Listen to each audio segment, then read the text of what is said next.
And tracking is essentially broken because tracking works based on cookies. So you track a conversion and then you try to stitch it back to all the touch points. And you might say you have first touch attribution, we have multi-touch attribution, we have last touch attribution. But when you look into this from technical perspective, there is no much difference because all of these attributions are still last device, last browser, last cookie attribution. So anything that happens outside the last device where conversion happens will receive 0 credit. Meet Jordan West, the mastermind behind Social Commerce Club and the go-to expert in scaling e-commerce brands. Founder of Social Commerce Club, host of Secrets to Scaling Your E-commerce Brand, e-commerce growth hacker, and a social commerce pioneer. If you're ready to scale your brand, drive real results, and harness the power of social commerce, Jordan West is your guy. Follow him now and take your e-commerce game to the next level. Hey guys, today I am really looking forward to this conversation. This is somebody that I've wanted to talk to for quite a while on the podcast, someone who's building something that I find is incredibly needed, something that probably a lot of you out there are saying to yourself, you know, there aren't tools that do this, and we've needed that. So without further ado, I want to introduce Constantine Yurevich. Constantine, for people who don't know anything about you, tell us a little bit about who you are and what you do. First of all, thank you for having me here. My name is Constantine, and I am CEO and founder of SegmentStream. So we build a marketing intelligence platform for today's modern marketing ecosystem, which we all know is very, very, very limited in terms of what we can do with all the restrictions we currently have. And probably today during our conversation, we will go deeper into what we're building and tell you about all the possible solutions that you can apply for your marketing in today's modern fragmented marketing ecosystem. Totally. Well, I think that I'd love to first start with the problem, right? Like, where was this problem that you found that you wanted to build a company around? Because I think that I think as you get into this, people are going to realize like, oh my gosh, I know this problem. I understand this, what you are trying to build around. So do you mind kind of diving into what exactly this problem was that you saw? Yeah, so we started the company in 2018 in London. And the biggest challenge we found is that old solutions are not working anymore to properly measure marketing and to help marketers make informed decisions about budget allocation. And what we've understood that like most of marketing analytics solutions are based on conversion tracking. And tracking is essentially broken because tracking works based on cookies. So you track a conversion and then you try to stitch it back to all the touch points.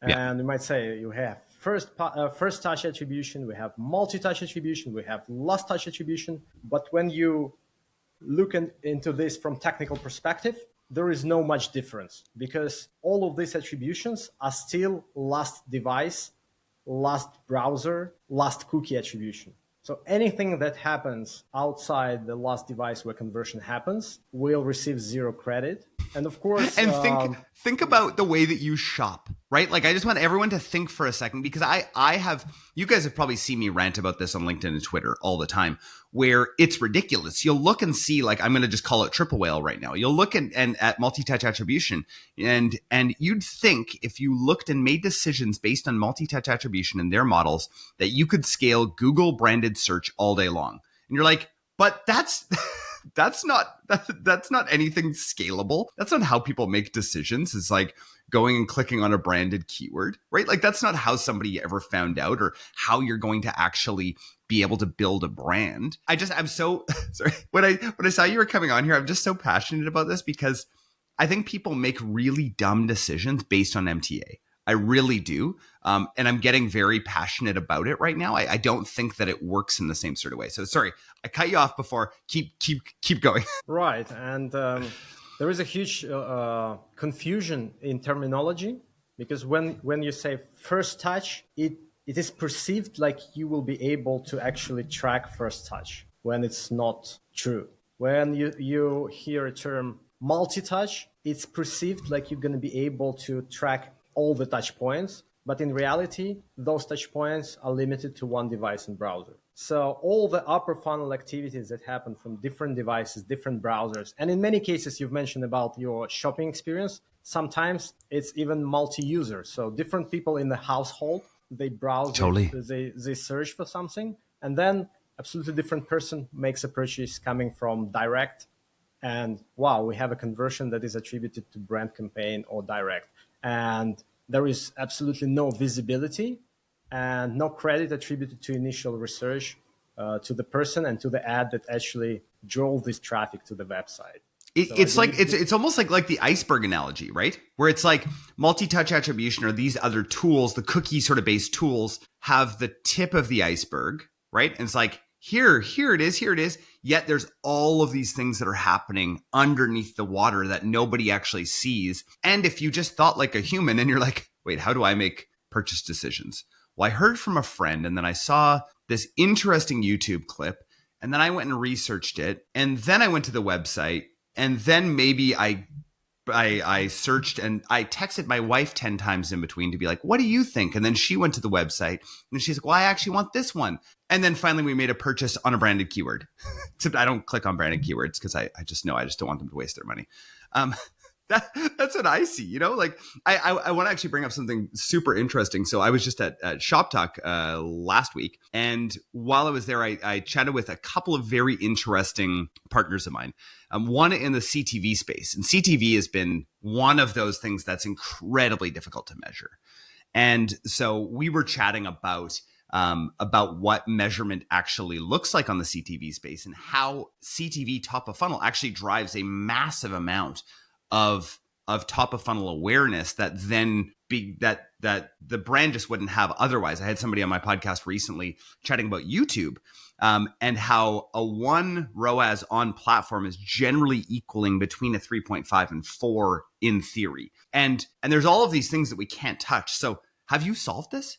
Is this something that you're solving? Yeah, in a sense, it's a huge challenge. So we have this like let's say old school approach, tracking conversion and trying to stitch them back to all touch points, which essentially is not possible. On the other hand, we have all other solutions like MMM, which are already like 60 years old. And we all know that these solutions are really good for huge companies investing millions and millions in advertising, in TV, probably companies from FMCG space, or really like big brands who do not have any other means to measure marketing. So they build these huge MMM models that they are able to run maybe once a year. And this was another approach, which in many cases not applicable for businesses investing under 1 million per month.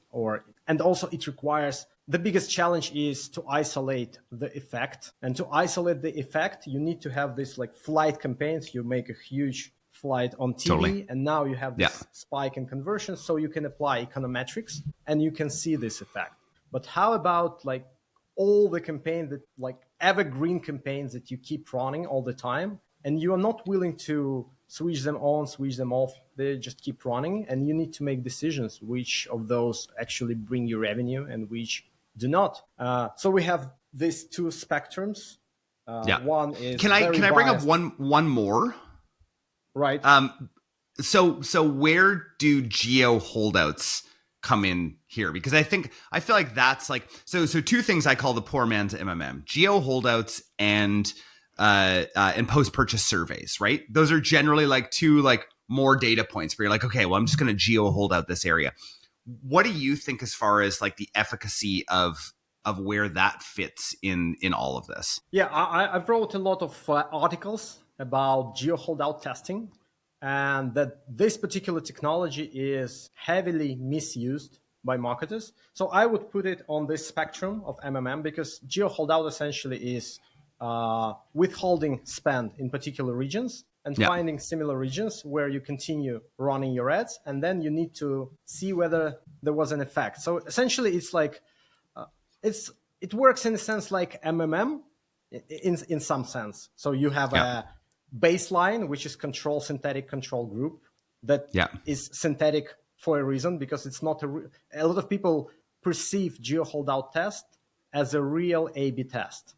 But this is not an A/B test. This is not a real A/B test. Real A/B test requires you to randomly choose test and control, and then to randomly expose some group to your ads, while other group will not see your ads. Unfortunately, it's not possible in digital marketing. And even all these incremental lift tests inside Facebook and Google are not. That was going to be my A/B next tests. question. I just want everyone to know before Constantine says that was on my next question list. So Okay, yeah. So this like incrementality lift, or how it's called inside platforms.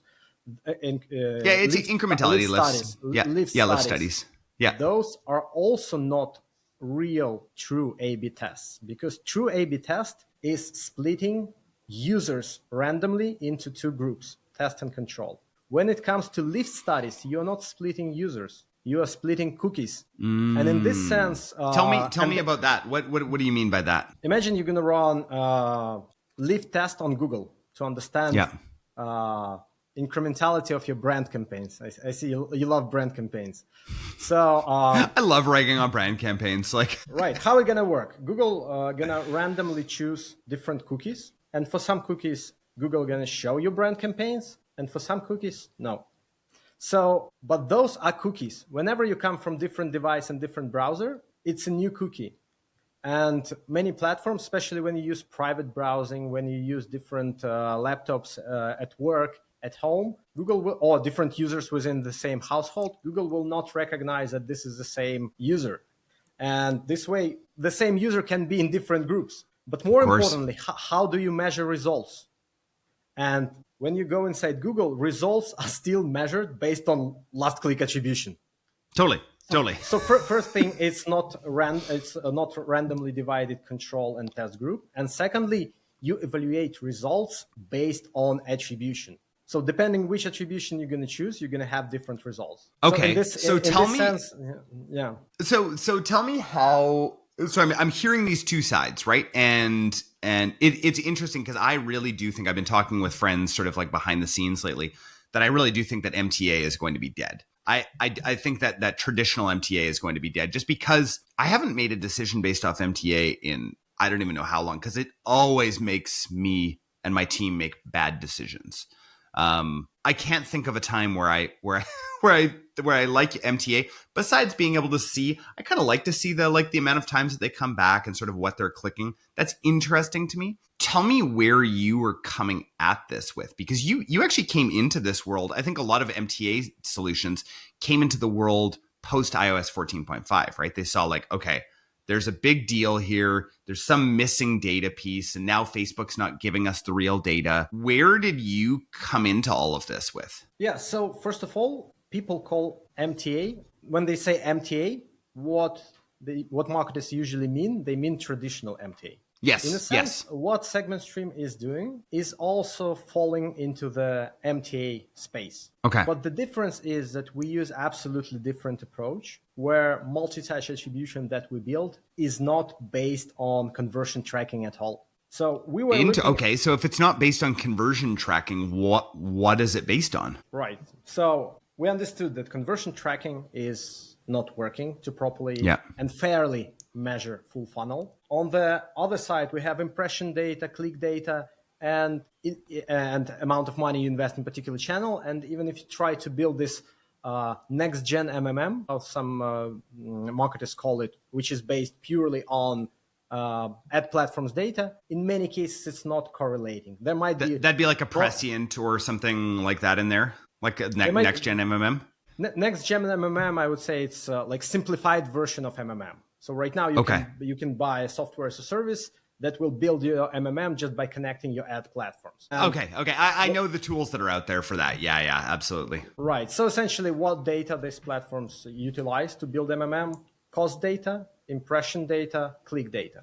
And this data is rarely correlated with actual conversions. Rarely, because you might have display channel with tons of irrelevant impressions, or you might have Facebook campaigns, which are in many cases really well targeted, and you might have smaller number of impressions, but you're going to get much more conversions from Facebook. So we understand that we have two solutions on two sides of the spectrum. So we decided, what if we find something in between? What can be the best leading indicator, which is much more correlated to conversions compared to impressions and costs, budgets you invest in, and simply clicks, and still do not suffer from all the limitations from conversion tracking. Okay. And we've called this technology visit scoring. So the concept itself is not new. So everyone knows the concept of lead scoring. For example, if you have a lot of leads in your CRM, for example, business like ours. Yeah, in CRM world, that's so normal. Yeah. Yeah, business like ours, we have a lot of leads on our website, but for most of the leads, it takes like 3 months up to 6 months to convert. So we cannot optimize based on sales data because it's delayed in time. Yeah. So the same happens when we shift this approach a little bit more upper funnel from lead scoring to visitor scoring. So essentially, someone clicks on your Facebook ad, a person comes to the website, and it might be that during this session, user not going to buy. And it's probably going to be not. It probably, right. But like the way that marketers run their campaigns and their analytics is like everyone clicks an ad for the first time and goes over to a website without thinking about a purchase. Right. And it might be that this particular user might never come back again to your website from the same browser and device.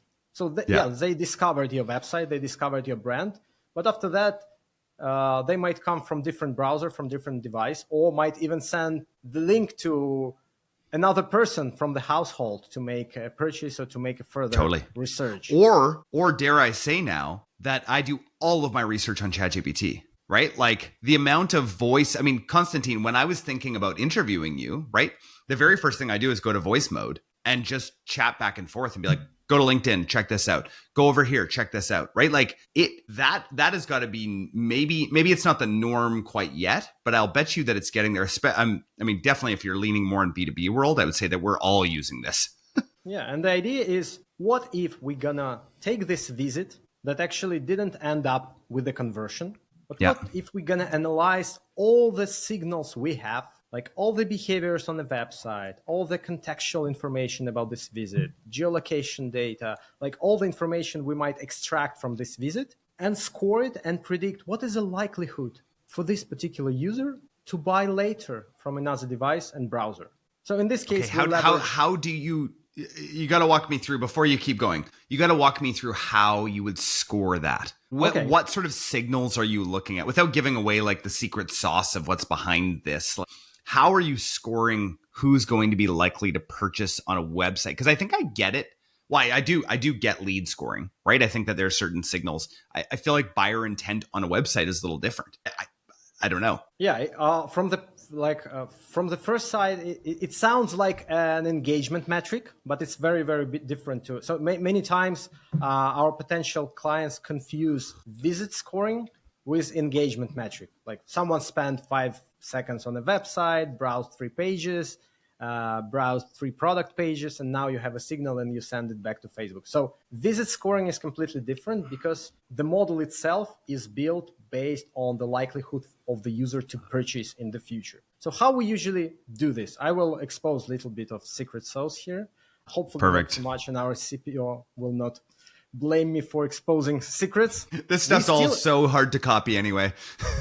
Right. It's all in execution. A lot of execution required, proper execution. So you have a website, and you understand that many customers interact between multiple devices, between multiple browsers.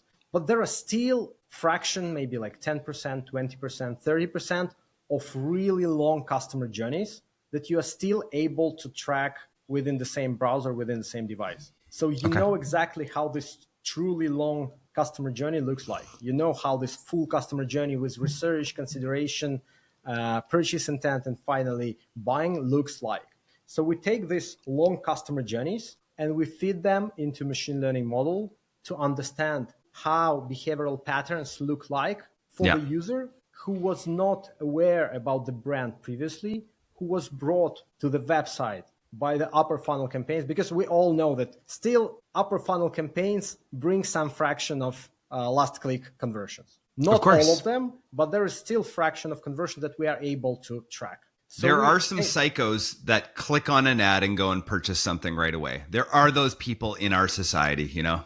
Also, there are some people who come to the website many times, but they still come from the same device and browser. So we utilize this data to understand, to feed into the machine learning model, to understand behavioral patterns of such users. How do they usually explore the content? How do they usually choose, apply different filters, browse the website, read the content, engage with content, read some comments about the product, choose different variations of the product, and eventually buy in 5, 7, 20 days. So we take these long customer journeys and we carefully study behavioral patterns. Now we have this finding and understanding how these behavioral patterns look like, and we extrapolate this knowledge to all the visits that did not end up with a conversion. And we try to find these really valuable visits that have similar customer journeys, but did not end up with a conversion immediately. And based on the model, for example, you click on Instagram ad. You see this Instagram ad. I need some sort of model, or I need something for you to land this here for me. Let's visualize this. Okay. So you browse your Instagram feed. Eventually, you see an interesting ad, which is usually well targeted. Facebook knows everything about us. So you click on this brand new website you've never heard about, and you open the website and you start browsing. Oh, it's really interesting product. You start looking at different options. You start researching pricing, and you are still inside Instagram. So Instagram has its own built-in browser. You're not even in Safari, or you're not even in mobile Chrome. That's right. You're in their browser. You're still in their browser, which has its own set of cookies and it's absolutely isolated sandbox. You keep browsing, you keep researching, and finally understand, this might be interesting. I want to save it. I want to bookmark this. Or you simply decide to research later and you just switch from Instagram browser to Safari browser. Once you make this switch, in Google Analytics, in any MTA, this will look like a new user visiting your website from direct. No, that's a new user? This will going to be a new user in your marketing analytics. Absolutely new user. Why can they not pair those two together? Because even though Instagram is still based on WebView, the sandboxes are isolated. So each sandbox has its own set of cookies, and you're going to see this as an absolutely new user coming from direct. So we've made a research, and essentially more than, when we talk about Instagram and Facebook, like 20% of users have this type of customer journey where they do their research and consideration inside in-app browser, Instagram browser, or Facebook or TikTok browser. And only after that, they switch to Safari or just send a link using WhatsApp, etc. So this way, so this is an example. So what we're going to do, once we see that this visit is ended, we're going to feed all the data we were able to gather during this visit to a visit scoring model. And we're going to analyze what exactly was done by this customer. So this customer researched some product, read some reviews, spent some time on a website, etc., etc., etc., etc. And the model will produce some score. Usually this score is from 0 to 1. 1 is when conversion happens, of course. So this is like a real conversion that happened. But in many cases, conversion doesn't happen. So we might assign 0.2 score for this visit because this particular user, based on the behavioral patterns, based on the contextual information, has 20% probability to buy from another device and browser. First of all, we're going to show this in your marketing analytics. So before, we've seen cases when there were like absolutely zero conversions from some upper funnel brand awareness campaign. But once you implement this model, you might see a lot of score that sums up into like 100 conversions that were influenced by this particular campaign or this particular channel. And then what you can do later, you can also create a synthetic conversion based on this signal and send it back to Facebook and send it back to Google. Because otherwise, if you just use cookie-based attribution, what happens? Instagram brings you relevant traffic to the website, but this traffic does not convert from the same device and browser. And you attribute 0 to this visit, and Facebook looks at what's going on your website, and Facebook thinks, okay, this visit was useless, this visit was useless, this visit was useless. And after like few weeks of such interactions, Facebook will be biased towards a lower funnel. Facebook will stop bringing customers on mobile. Facebook, and in your analytics, on mobile, our website doesn't work. People do not convert that much compared to desktop. And Facebook model will be and so this breaks your campaigns. Essentially, it makes your campaign biased towards the lower funnel. Because if you send Facebook machine learning learns based on feedback signals. If you send that only customers who convert from the same cookie and same device are valuable for your business, then you feed machine learning with this. And machine learning delivers what you want. Like if you want only last click conversions, it will deliver last click conversions. It will stop bringing customers for this upper funnel consideration stage. And eventually, if you don't exclude retargeting, it will become all retargeting. But if it's not retargeting, it will try to target desktop users, target those users who usually buy from the same device and browser. But you're going to be missing out for the whole huge audience that loves this multi-touch customer journeys. And what is more important, that's your top of funnel. Like that destroys your top of funnel if you don't have that. So do you then feed that information back in as a conversion at SegmentStream? Right. We call it synthetic conversion. So once we identify the user who has a very high likelihood to convert in the future from another device and browser, even though this user haven't bought yet, we create a synthetic conversion and we send it using Conversions API to Google, to Facebook, so that Facebook knows that this particular visit was not useless. So we want more visits like this. This visit might have a smaller value. For example, your usual purchase is $500, but when user has 20% probability to buy, we're going to send $100 value. But this way, we say Facebook, either you bring a customer who makes a purchase and brings $500, this $500 value, or you bring us 5 customers who have 20% probability to buy. And statistically, it's the same. But here is the most important thing. It helps you to tap into the audience that no one targets. So now, like they use, of course, because we talk about this with like Advantage Plus campaigns, right? There's so many times that these Advantage Plus campaigns just turn into giant retargeting campaigns, and you see the frequency massively high on these users. And the general solve, right, that people talk about is like just more creative diversity, right? Well, you can only put so many ads into an ad set in an Advantage Plus campaign, right? Like there's only so many different types of angles that you can take to try to get to this top of funnel audience. But if you're missing out on all of these people, this massive amount of people that are actually going to convert, because that is your top of funnel, but nobody even realizes that these are the same people, of course you're going to. Yeah, and the best thing here is that no one actually targets these users. So you can buy them much, much cheaper, at fraction of the cost you pay for those users who usually interact within the same device. Wow. So this is the biggest potential here. So if you launch a broad campaign, you can really scale this campaign with enormous budget compared to squeezing just a fraction of visits who convert within the same browser and within the same device. So Constantine, walk me through how, walk me through some examples that you can share with me from SegmentStream, because it sounds like what you guys have built, and you guys know I love tools like this.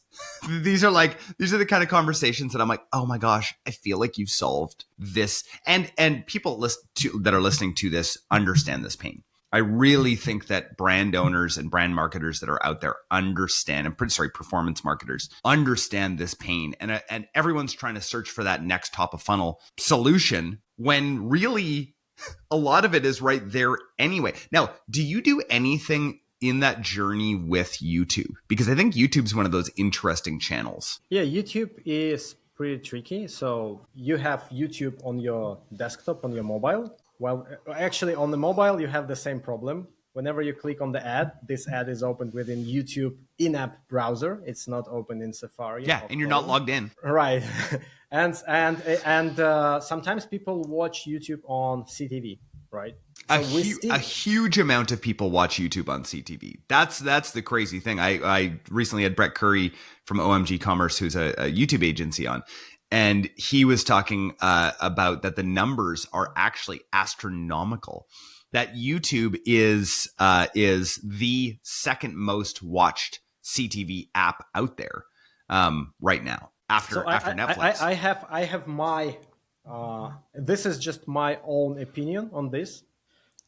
So when you watch YouTube on mobile, on desktop, there is always a possibility to click on the ad and to check the website, at least to check the website whether it's relevant. When you watch on CTV, it's unlikely, right? Also, totally. Who's going to scan the QR code that pops up, right? Unlikely. Like very few people. Also, when you watch YouTube on TV, most likely you watch this long format content, maybe like 3-hour long podcast, etc. And it's unlikely you're going to interrupt your watching just to check the website. Totally. So in many cases, this is just my personal opinion. In many cases, if you're an unknown brand, if you're not Coca-Cola, if you're not Pampers, if you're not Procter & Gamble or whatever, it's very unlikely that you're going to be remembered if you're watched on CTV. This is, for example, I don't know whether you have like premium YouTube or free version, but if you have free version, can you have you remembered any of brands that you've never heard about from yesterday watching of YouTube? I think the problem for me, this is probably the wrong person to ask because I'm just obsessed with ads. So I'm constantly being like, oh, I like, that was really good target. I never click on anything, but I'm always like, oh, I love what they did there. So I'm probably the wrong person to ask about that. But I would imagine that the general public, that these are probably not the best served conversion ads is what I is so what I'm thinking. When you watch YouTube on CTV, actually YouTube's machine learning also has this feature built into their machine learning platform. So if you understand, if at some point you have a brand and you invest like up to 1 million, probably you're a small brand, right? You're not like well known across the globe and people can recognize when you ask them on the street, do you know this brand? So at some point, if you don't send conversions for CTV, your ad's gonna stop showing on CTV. Whether it's a good thing or bad thing, it's not for me to judge. For example, we at SegmentStream, we run YouTube ads as well, but we would prefer someone to see these ads while they're working. Totally. Desktop. Right. Yeah. If someone is chilling with their kids and watching some cartoons or some podcast in the evening, and we're going to show the marketing attribution, SegmentStream, etc., probably it would be not the right timing. And CTV is usually watched at home. It's usually watched in the evening. So it depends on your audience. So you need to be very careful. When it comes and to are you using custom audiences generally for your B2B targeting? Because I mean, it's a very specific group of people that would use your product. Are you like on YouTube? Are you using like specific B2B audiences like that? On YouTube, I don't want to go deep into our particular strategy, but mostly we use YouTube for retargeting. So we drive audience from different channels like LinkedIn and paid search, where we already know. That'll be for another conversation. We can have another one about B2B marketing. Great. Right. I love B2B marketing. I do a lot of SaaS consulting with founders, and so we're constantly diving into like these different customer journeys. Let's get back into e-com. Yeah, going back to YouTube. So if you show your YouTube ads primarily on desktop and on mobile device, SegmentStream going to work exactly the same way. Whenever someone clicks just to make a shallow research of your brand, browse a few pages, make some consideration whether they're interested or not, and go back to watching YouTube, we're going to be able to capture all these signals, and we're going to be able to attribute score to this visit. Of course, when it comes to CTV, visitor scoring technology is not applicable here because it's still click-based. So you still need to come to the website. So that's why I'm saying here is MTA, here is geo holdout testing and MMM. So SegmentStream sits in between. So it's in between. We measure upper funnel, but this upper funnel still needs to generate clicks on your website. When it comes to right. Oh, I was just going to say, can you give me some examples of brands that have switched from either one of these models into SegmentStream and have been successful? Yeah, we have a lot of clients, especially with longer sales cycle. For example, we work with Rebel Cycles. It's a well-known bicycle brand in the UK. They sell really amazing bicycle, like amazing design, but the price it's a premium price. bicycle. It's not the cheap one that you can buy in some store. So usually people who come to the website convert within 30 or 60 days. So they really consider buying. They make their research. They wait for their salary probably, and it takes time for them to make a decision to buy. Initially, they've invested a lot in Google Ads, but Google Ads is extremely expensive because it's intent based. You already know that you want to buy a bicycle, and you need to compete with all other bicycles. And they went upper funnel. They started scaling their Facebook, and they did it pretty well. So before, they didn't see any conversions from Facebook. They see traffic. They were optimized for page views and for add to cart, etc. But they didn't see any observable conversions. First of all, because Facebook is quite limited in terms of attribution window, like we have only 7-day attribution window. Of course, in our platform, we can extend this attribution window, but it might not help with Safari browsers, with iOS devices, etc. So it's still limited. So once they started optimizing towards visitor scoring, they start training their campaigns to bring more customers who are relevant, who are interested in their product, who are considering buying their product at some time later. And this way they were able to scale their Facebook campaigns pretty well. And right now, Facebook is their primary channel to drive new audience that finds out about their brand in the first place. And then they fall in love with this brand, and eventually they buy later in 1 month, in 2 months, or when there's a proper season for cycling. This is kind of crazy because the general narrative out on Twitter right now is top of funnel Facebook is broken, right? And that seems to be sort of the general narrative that's been around for probably the last year. And what you're telling me is that actually what's broken is the signal intent that's going back into Facebook, right? That it's the data layer that's broken, and you've solved that. Right, because Facebook, especially when you go broad, Facebook is based on internal lookalike, internal segment that Facebook builds inside this platform to understand which audience is relevant for your particular product, for your particular business. If you're able to feed back like 3-5 signals per week, of course, you're going to have very, very bad and very biased model, because Facebook just cannot figure out who to target, because for 99.9% of visits, you just don't send any signal. You say, oh, this is a useless visit. This is a useless visit. But once you start sending signals for at least 5% of your traffic, for example, we send back top 5% visits, like the best visits that were really interested in the product, who really made some research, consideration, exploring different product pages, researching about the brand. Then Facebook might understand, oh, now I know which segment needs to be targeted, and I can be more aggressive in terms of expanding the audience and finally building a very good internal lookalike model that's going to be used for proper targeting of your ads. Gotcha. So let's kind of land this plane here, Constantine. So who's a good brand? What's the type of brand that would have a really big impact, that SegmentStream would have a really big impact on? So first of all, compared to most of the platforms out there, our platform is agnostic in terms of the industry. So there are so many solutions for e-commerce, and e-commerce, in my opinion, is the easiest business to optimize, right? But there are so many different businesses, like lead generation businesses.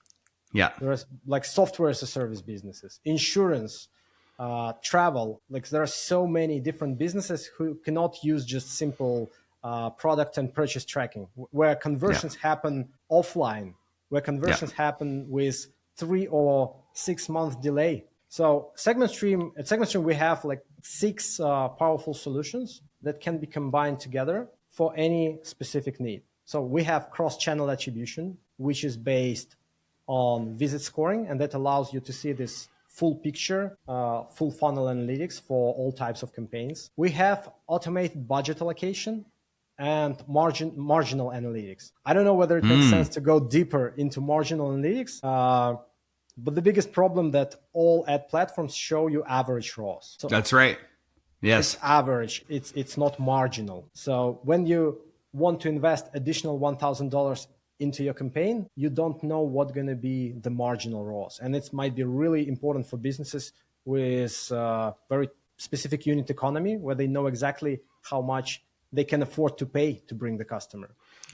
Marginal. This is like, okay. We're not going to dive deep into this. You're going to have to go. If that sounds interesting to you, people listening to this podcast, because it sounds very interesting to me, you need to go over to SegmentStream and see what they're doing with this, because that's very interesting to me too. I think that's a great call to action, to just go book a call with them and see what that looks like, because I think that's the question that everyone's asking is, what was the marginal ROAS on this? What did it matter, right? Did it actually matter? And did those dollars actually matter for me? Sorry, that's where I'm sending people on that one, Constantine. Yeah, I usually love very, very simple example. Imagine you invest $1,000 per day in your Facebook campaign, and it brings you $2,000 in return. Let's assume in profits. So you have an amazing average ROAS. It's 2x. Yeah. Right? Invest 1,000, get 2,000 in return. Now you decide, okay, 2x ROAS is amazing. I want to scale my campaign. And you decide to invest additional $1,000 per day. And this additional $1,000 brings you just $500 of incremental revenue. Yes. This is the... Yes. And when you look at average ROAS, it's still fine. Like you invest $2,000, you get $2,500 in return, right? Totally. So your ROAS is still 1.25, but your marginal ROAS for this additional investment is 0.5. You're losing money. Yes. So instead, you should take this budget and allocate to some campaign that still scales linearly, where you don't see this terrible diminishing returns. And this is a very powerful solution that we have, which is called automatic budget allocation and marginal analytics. So this is a second solution we have inside our platform, and it's really, really valuable for any D2C brand who cares about margins and actual profitability, because this is actually what allows you to scale profitably. Yeah. The third solution, we have geo-holdout testing. So we already discussed this a little bit. So it's not applicable for everyone, but there are some cases like CTV where you cannot just use attribution. You need to run this geo-holdout test and to see. There are many, many limitations. I won't go into them. If our listeners are interested, they can subscribe to my newsletter, and I write a lot about geo-holdout testing limitations. Awesome. We'll put a link down, if you're watching this on YouTube, link down below, and Spotify and everywhere else. It's going to be a link in the show notes for that one. Cool. Thank you. And also we have lead scoring. So lead scoring is for lead generation businesses. So essentially we transform lead generation business into e-commerce, because for every single lead, we assign a value that is indicative of future value from this lead, because not all leads are made equal. You can maximize for number of leads, and essentially you're going to get tons of trash leads that do not convert. But instead, you, in many cases, might want to pay a premium for particular lead that eventually has much higher probability to convert. Also, we have LTV-based analytics. And with LTV, again, we need to have a predicted LTV, because we cannot wait for 2 or 3 years to eventually understand, actually, this user brought us this $1,000 LTV. We can finally analyze this campaign, or we can finally send this signal back to Facebook. Facebook already forgot about this click, so we need to predict this. So this LTV-based analytics. And finally, we have synthetic conversions, which allow to make this activation. So you can either implement visit scoring. Can you hear this? It's okay. And finally, we have visit scoring conversions that can be sent directly to Facebook, but also lead scoring conversions, but also LTV. Let's wait, because it's a fire alarm system. Leave the building. It's interesting. Okay, we'll cut that part out, Champ, or whoever's editing this. Make sure to cut that part out. Constantine, let's do a quick. Constantine, we're wrapping this up here. Where can people follow you and find out more about SegmentStream? So the best. They finished. Let's just. Perfect. Constantine, this has been an amazing interview. I have loved this. I wish that we could talk for longer. Where can people find out more about you and more about SegmentStream. Yeah, so the best way to connect with me is to connect with me on LinkedIn and also to follow my LinkedIn newsletter. And this is where I share all the insights about marketing mix optimization, all the information about new MarTech breakthroughs. And what's important, all the content that I publish there is my authentic content. This is not like corporate blog. It's my personal blog. Awesome. So I would say this might be the first initial touch point. But of course, if you would love to talk in person, go to our website, click Talk to Expert button, and we might have a nice conversation to discuss how to optimize your marketing mix and bring it to the next level. I love it. SegmentStream is now in my arsenal of tools, guys. This has been such a good conversation. Constantine, thank you for your time. This was amazing. I'm sure we could have talked for hours, but I really, really appreciate you coming on.